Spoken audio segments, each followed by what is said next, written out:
सुनो, हे ज्ञान के साधक, कोड की अद्भुत भूमि में एक महान राज्य था जो जावास्क्रिप्ट राज्य के नाम से प्रख्यात था। इस राज्य के अधिपति थे राजा वेरिएबल्स और उनके राज दरबार में 3 अमूल्य रत्न समान मंत्री थे, लेट, कॉन्स्ट और वार। एक दिन संकट की घटा घिरी। एक सैनिक भागता हुआ राज दरबार में आया और व्याकुल स्वर में बोला, सैनिक, महाराज, हमारे राज्य का डांटा बिखर चुका है। हर ओर अराजकता व्याप्त है। आपके मार्गदर्शन की आवश्यकता है। राजा वेरिएबल्स गंभीर स्वर में, हे सैनिक, चिंता न करो, हमारे मंत्री इस संकट का समाधान करेंगे। लेट, कॉन्स्ट और वार को तुरंत बुलाओ। महामंत्री, जी महाराज। मंत्रियों का परिचय। लेट,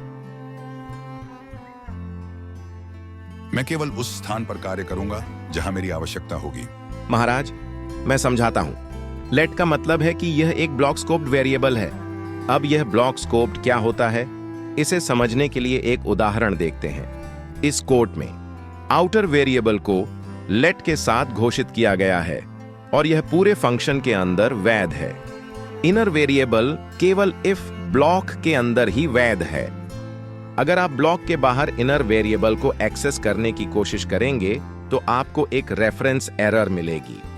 महाराज, लेट को समझिए, यह सिर्फ उसी ब्लॉक में कार्य करता है जहां इसे घोषित किया गया है। कॉन्स्ट, जो कार्य मुझे सौंपा जाएगा उसे मैं अडिग रखूंगा, कभी परिवर्तित न होने दूंगा। महाराज, अब बात करते हैं कॉन्स्ट की। तो कॉन्स्ट का मतलब है कांस्टेंट, यानी ऐसा वेरिएबल जिसे एक बार मान दे दिया गया तो वह कभी बदला नहीं जा सकता। चलिए इसे एक उदाहरण के साथ समझते हैं। देखा, एक बार फिक्स्ड वैल्यू को मान दे दिया गया, उसके बाद उसे बदलने की कोशिश करने पर एरर आ गई।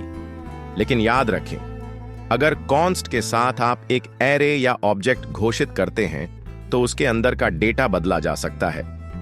यहां आप देख सकते हैं कि हम एरे में नया डेटा जोड़ सकते हैं, लेकिन पूरा एरे नए रेफरेंस से बदल नहीं सकते।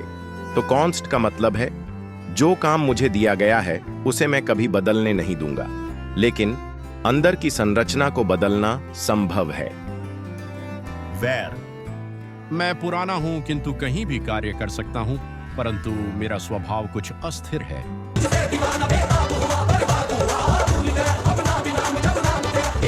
महाराज, और अब बात करते हैं जावास्क्रिप्ट के सबसे पुराने और कभी-कभी अनरिलायबल वेरिएबल यानी वैर की।